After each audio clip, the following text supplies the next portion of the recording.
विद्यार्थी मित्रांनो नमस्कार. इयत्ता तिसरी मराठीमधील 14वा धडा खजिना शोध याचा स्वाध्याय आज आपण या व्हिडिओमध्ये सोडवणार आहोत. चला तर मग हा व्हिडिओ सुरू करूया. प्रश्न 1 आहे, खजिना शोधाची ही गोष्ट कोण सांगत असेल, मुलगी की मुलगा?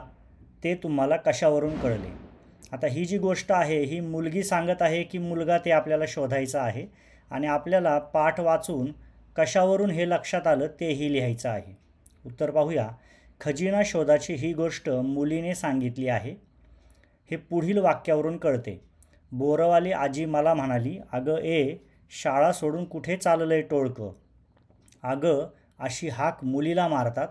यावरून ही गोष्ट एका मुलीने सांगितलेली आहे हे कळते. अशा पद्धतीने आजी गोष्ट सांगणाऱ्या मुलीला अगं ए म्हणालेली आहे. त्यावरून आपण ही गोष्ट मुलीने सांगितली आहे हे लक्षात येतं असं लिहिलेलं आहे. पुढील प्रश्न पाहूया. प्रश्न 2 आहे, खजिना शोधाच्या दिवशी वर्गातले सगळे विद्यार्थी हजर होते. वर्गातल्या एकूण विद्यार्थ्यांची संख्या किती? ही संख्या कशी शोधली ते तुमच्या मित्रमैत्रिणींना समजावून सांगा. आता हा जो खजिना शोधाचा खेळ झाला त्या दिवशी वर्गातील सर्व विद्यार्थी हजर होते आणि त्यांचे जे गट बाईंनी केले होते त्यावरून आपण एकूण किती विद्यार्थी होते वर्गामध्ये ते सांगू शकतो. पाहूया. बाईंनी 6 जणांचे 2 गट आणि 7 जणांचे 2 गट करायला सांगितले. 6 जणांचे 2 गट म्हणजे 12 विद्यार्थी व 7 जणांचे 2 गट म्हणजे 14 विद्यार्थी, म्हणजे एकूण 26 विद्यार्थी खजिना शोधाच्या दिवशी वर्गात हजर होते. अशा पद्धतीने बाईंनी केलेल्या गटांवरून एकूण किती विद्यार्थी वर्गात हजर होते ते आपण इथे लिहिलेलं आहे. पुढे प्रश्न 3 आहे, विजयी झालेल्या संघाने चिठ्ठ्या कुठे कुठे शोधल्या ते क्रमाने लिहा. यातील विजयी झालेला जो संघ होता त्याने वेगवेगळ्या ठिकाणी चिठ्ठ्या शोधल्या होत्या. ती ठिकाणं आपल्याला क्रमाने लिहायची आहेत.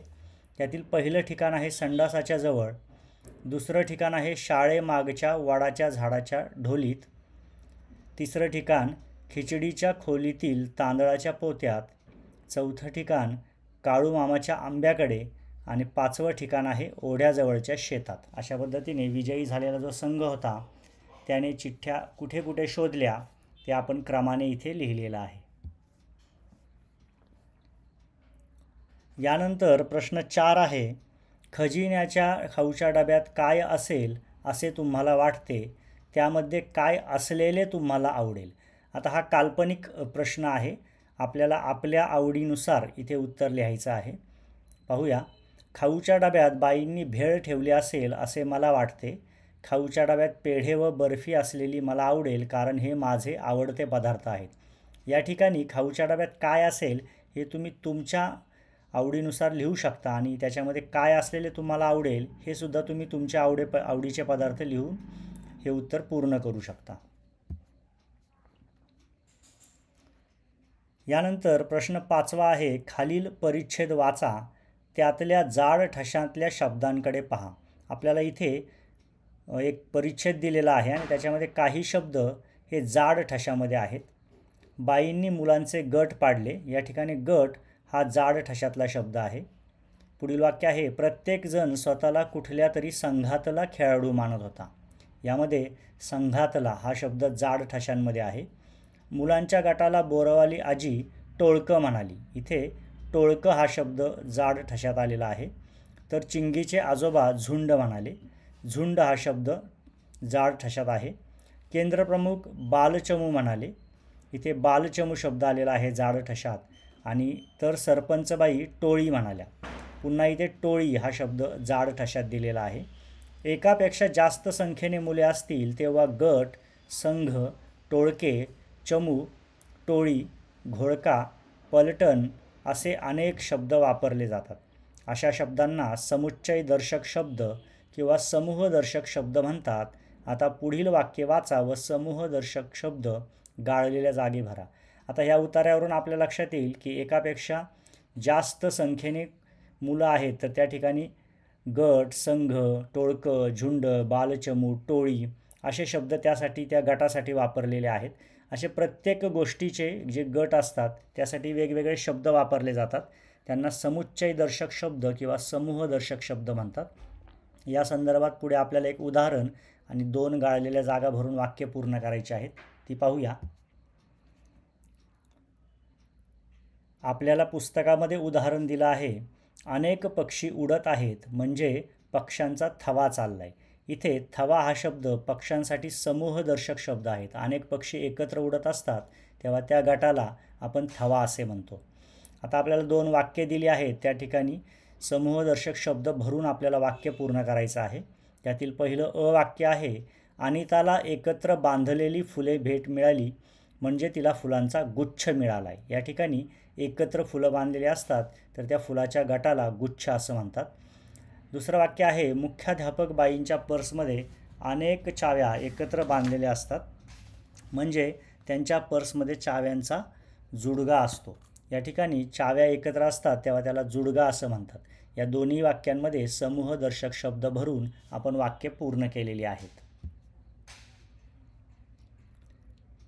यानंतर प्रश्न 6व्यामध्ये सुद्धा समूहदर्शक शब्दावर आधारित आपल्याला 2 गटामध्ये जोड्या लावायच्या आहेत. आपल्याला गटामध्ये वाहनांचा, द्राक्षांचा, संत्र्याचा, हरणांचा आणि फुलांचा अशा पद्धतीने वस्तू दिलेल्या आहेत आणि गटामध्ये त्या गटांना काय म्हणतात ते दिलेलं आहे. आपण योग्य उत्तरं जोडून गटातील जे शब्द आहेत ते योग्य शब्दापुढे लिहिलेले आहेत. आपण पाहिलेली उत्तरे पाहूया.